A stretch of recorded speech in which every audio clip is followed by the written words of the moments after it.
More on the derby later, but as you can see from our breaking news strap, Mohamed Salah is going to be in the Liverpool squad for tomorrow's game against Brighton. Well, his inclusion follows discussions between Arne Slot and Salah earlier today, as detailed in Slot's news conference this morning. It's our information as well. The decision was taken with Slot putting Liverpool first and acting in the best interests of the club. We'll see how it all plays out at Anfield tomorrow. And Liverpool against Brighton is a 3 o'clock kickoff tomorrow. The first place to find out whether Salah is starting is Big Friday. OK, we've got lots more to come, including the captain of Sunderland.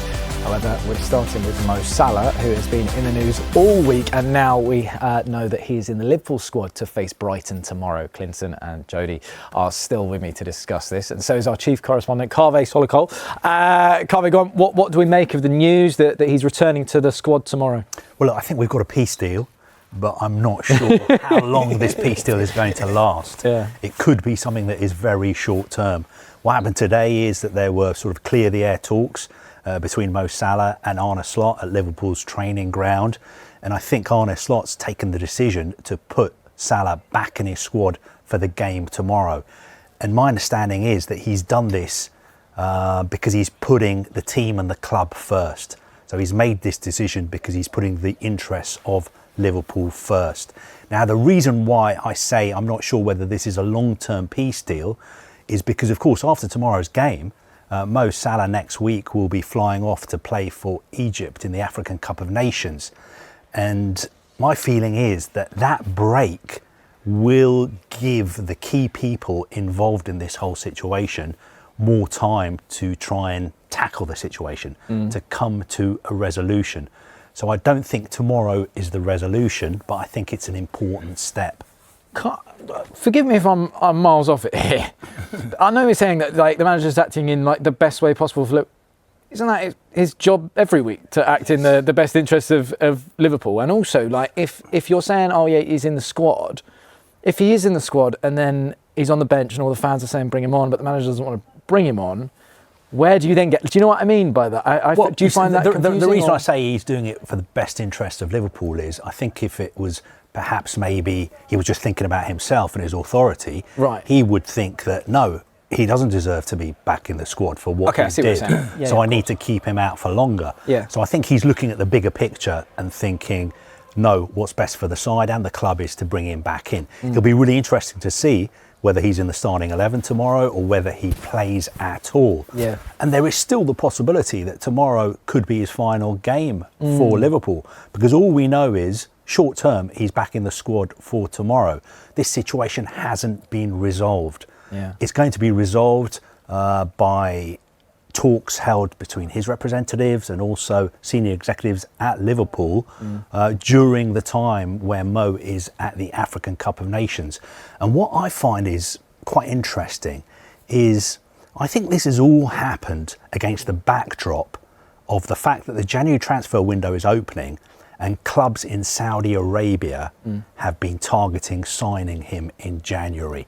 I think that has been going on in the background, and perhaps he feels that he's been dropped because Liverpool want to sell him in January. And when he made that comment that he made last Saturday, that he feels there are certain people at the club who want him out, maybe there is this potential deal with a Saudi Arabian club like Al Ittihad on the table, and he is suggesting that there are some people at Liverpool who want him to go.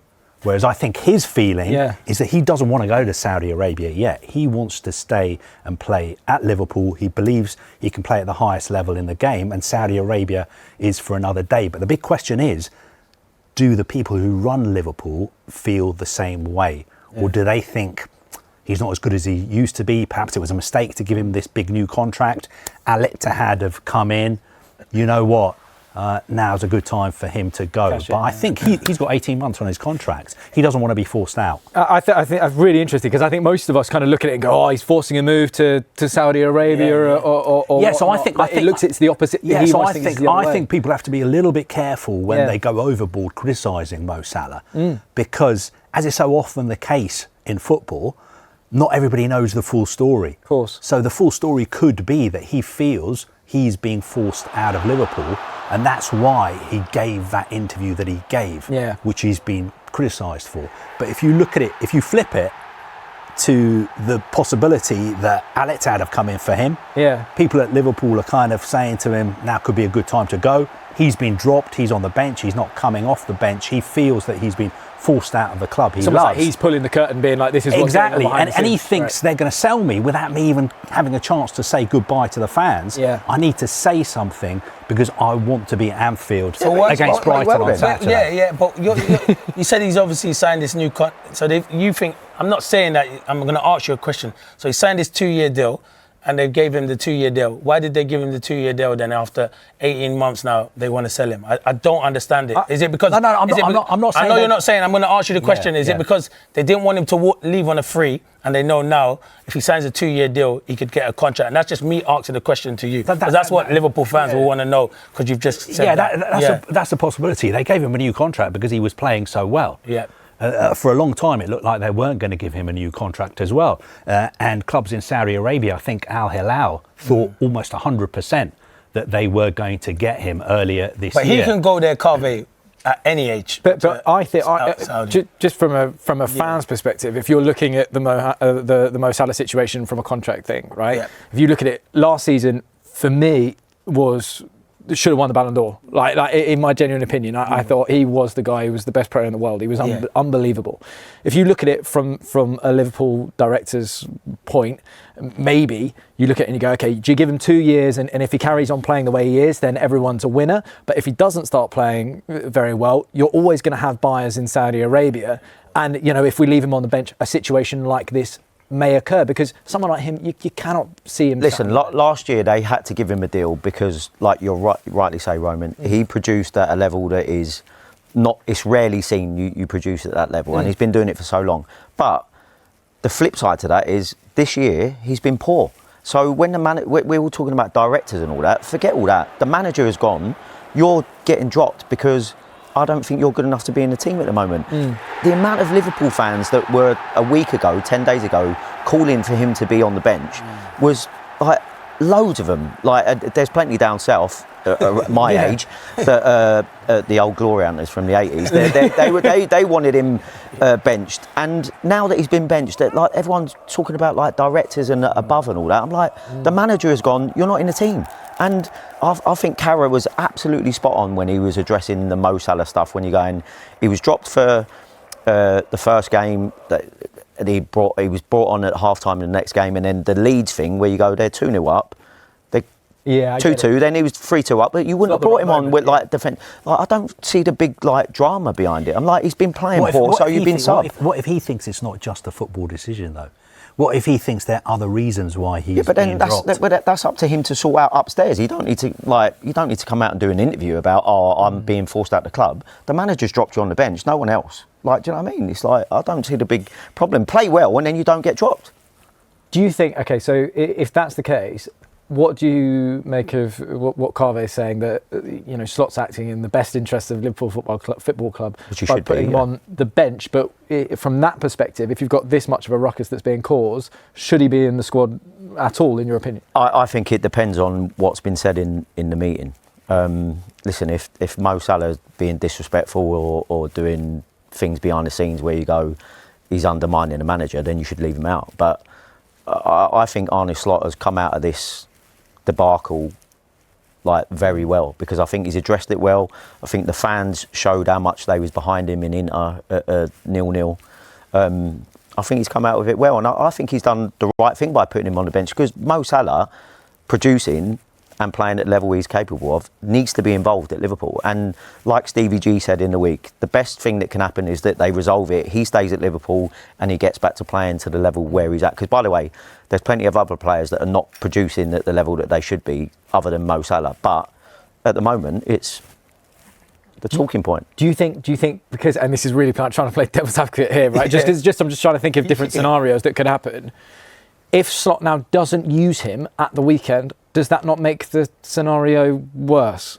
Yeah, of course it makes it worse, because if you're not even going to use him at all and he's just going to keep him on the bench, What's the point in naming him in the squad? No, but it depends how the game goes, though. No, you're right. If the game's going, totally right. Absolutely, if the game's going well and you don't need to bring him on, but if you need a goal or it's 0-0, then you're going to look and say, I've got a world-class player sitting there. Mo Salah will want to get on that pitch, regardless of what happens. He'll be itching to get on that pitch to prove a point, to say, should have never left me on the bench beforehand. That's how players think in their head. I'll come on and make a point to you. So it depends how the game's going on. Jody makes a good point. If they're winning the football match and he wants to bring on the defensive player, because Mo Salah, this is what makes me laugh when people say Mo Salah hasn't been tracking back this season. Mo Salah never tracked back before. If you're watching Liverpool, he had a very good fullback in Trent Alexander-Arnold, who made a lot of his goals, and that's what you're seeing. You got to watch the game of football. And when people say, he's not tracking back, he's not working hard enough, Mo Salah was very good going forward, and his numbers are outstanding at the moment. But in my heart of heart, I would love him to come on tomorrow and score the winning goal. But when he's scoring goals, and when Liverpool are winning, you settle for that. Yeah, so that's when you go. Liverpool have been losing an obscene amount of games for champions, and he's not been producing. So that's why he's sub. Yeah, But then in that same regard, do you understand his point of some kind of saying, he kind of loosely said, I'm not putting words in his mouth, but it was almost like a bit of he's being used as the example, like there's many other players. But he's the only one that doesn't work defensively. So that's why you're coming out of the team. What Mo he's probably saying is there's other players that should be dropped. Oh, by the way, there's people that are playing worse than him. Like, from the defensive aspect. Exactly. So that's why he's coming out and saying he doesn't deserve, that he thinks he should be dropped. But at the end of the day, if he's not producing, I've said it many times, no player is bigger than Liverpool Football Club. Arne Slot, as the manager, has to make the right decision. It might not be the right decision in Mo Salah's eyes, and it might not be the right decision in a Liverpool fan's eyes, but in Arne Slot's eyes, his job's on the line. He thinks at the moment pulling Salah out. And by the way, the player that's been playing in his position has been the best player for Liverpool in Dominic Szoboszlai. Yeah. So obviously he's probably getting that right at this moment in time. Yeah. Okay. Well, look, you've heard from the guys there, but as always on Premier League Friday, I want to get you involved with our viewers' poll, and of course, it's all about Salah. Should Mo Salah play? We've got so much to do, such little time to do it in. We need some dramatic music as well. I think we've got 4 callers, Clinton, in under 10 minutes. Can we complete this task? Easy. Right, let's go to Nigeria. Let me get rid of that annoying music. Let's go to Nigeria and speak to Murewa. Murewa, welcome to Fan Zone, my friend. Liverpool, there's only one question. The first question I've got to ask you, it's just 2 words. Mo Salah. Murewa, your thoughts, go. I think we might be mistreating one of the greatest ever players to not only play for Liverpool but play in the Premier League. I don't agree with how he has come out to the press. I don't think that was the best way to go about it. But I think Mo Salah is not an irrational player or person. So I think we should be looking beyond all that we see if this is going on. There's definitely a lot more at play than even him just being benched 3 games in a row. And so I think that, there's a lot more to address than just not starting 3 games in a row. Murewa, let me pause you there 1 second. We're just going to try and sort your audio out, because what you're saying is fantastic, but it's difficult to work it out. We're going to try and fix you with the producers, have a little chat with them. Clinton Morrison, you're on a slot now. What do you do? I'll be Mo Salah. Okay, I come in. What do you expect from me? Apology? Yeah, of course. So I'm going to say, all right, I'm sorry. Fine.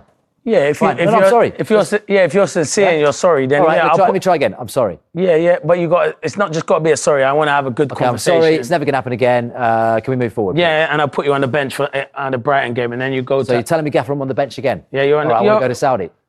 If you want to go to Saudi, that's your prerogative, but you need to get your agent to speak to the hierarchy. I'm going to AFCON. It's my last game, so I want a goodbye then as well. Well, it's not about you. It's about the football club. Okay, so how much am I going to be on the bench by? I can be. I don't know how the game's going to pan out. I'm really sorry. Keep saying sorry. I'm really sorry. I've already picked my team. Okay. We won against Inter Milan, so I don't want to really make that much changes. So I'm going to have to leave? But if you want to leave, that's your prerogative. I'm not telling you have to leave. We would like you to stay here, but that's your decision at the end of the day. Serious question. Is this in danger of tainting his legacy? Because there are Liverpool fans watching all around the world. I don't think it would taint his legacy. He's a legend. No, he's a legend there. But he's not just got Egypt behind him, he's got continents behind him, isn't he? But what you want is him to be able to say that final goodbye. I thought he should have stayed to the summer, not in January, maybe to the summer, and then say his goodbyes and then leave in the summer if he wants to leave. But I still feel Mo Salah's still got a lot to offer Liverpool. Yeah, he's had a quiet start to the season. Do you think he can get back to anything like last season in terms of scoring? No, because there's no Trent Alexander-Arnold, so he can't get back to those sort of goals. Are you in the Jamie Carragher camp saying his legs are gone? I don't think his legs are gone. I don't think his legs are gone. I still think he's as sharp as there was, but he's obviously going to deteriorate because he's getting older. I think he's missing Trent Alexander-Arnold big time, and everyone must realise that. Mo Salah can score worldy goals where he beats 2 or 3 players, but also he needs people to assist him. And at the moment, no one in that team's assisting him. I watched them in midweek against Inter Milan. They scraped through that. They were the better team, but they didn't create anything. But look at his numbers this season. Also, he's pictured as well with Jordan Henderson in the week. There's no story there. But he's still having dinner with a friend, having lunch with a friend. But do you think Jordan said to him, "Look, go there, say sorry, you can fix this. You can fix this situation. Whether he leaves in January or not, you can leave with your head held high." That's what he needs to do if he's going to go. Yeah, but I think it was good. Everyone's just putting 2 and 2 together because he went for lunch with Jordan Henderson. I think it might have been a conversation where Jordan Henderson goes, "Just go back and apologise. Liverpool need you, and you're at one of the biggest clubs there is in world football. Go back. The fans appreciate you." And this could just spur them on and they could just kick on. And let me tell you, he's only got 4 goals. This time last season, he had 13 goals. Yeah. Stats. If you're going to bring stats, I'll bring stats to you. I like it. You keep bringing those stats at me. I'll tell you the devastating news. Moreira couldn't fix his audio, so we'll have to get him on again. There we go. Yeah. He made some good points. We just couldn't hear it. Come on, let's get the fans back on. Crystal Palace against Manchester City is another massive fixture, match week 6. Welcome back to Fan Zone. Clinton Morrison, match week 16 is just a matter of hours away, my friend. But my watch is upside down, but it is just a matter of hours away. It is, yes. We talked a little bit of Liverpool earlier, didn't we? We talked about Mo Salah. We still don't know whether he's apologised. I hope for Mo Salah and for the Premier League that he features tomorrow. Oh, yeah, it'll be the best news ever. Brighton, in some capacity. And I hope it's not a goodbye. I'll tell you what's not a goodbye is a couple we're going to speak to now in China. Very much hello, but they want to talk about Liverpool as well. Welcome to Fan Zone, Jesse and Jennifer. How are you doing, guys? Hi. Hello. You're very, very welcome on Fan Zone. So look, a newly married couple brought together, love is in the air, Liverpool brought you together. Jesse, how did this happen, this beautiful thing? Oh, now Liverpool is a very, very nice thing. And we just married 2 months ago, and we are so sweet. But Liverpool is not too sweet now. No, it's not. It can get better though, Jennifer. Liverpool this season, it definitely can. So go on, tell us how you two met, Jennifer.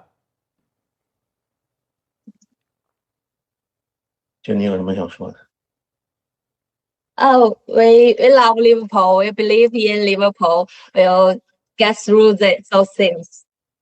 So how long have you been supporting Liverpool, Jesse?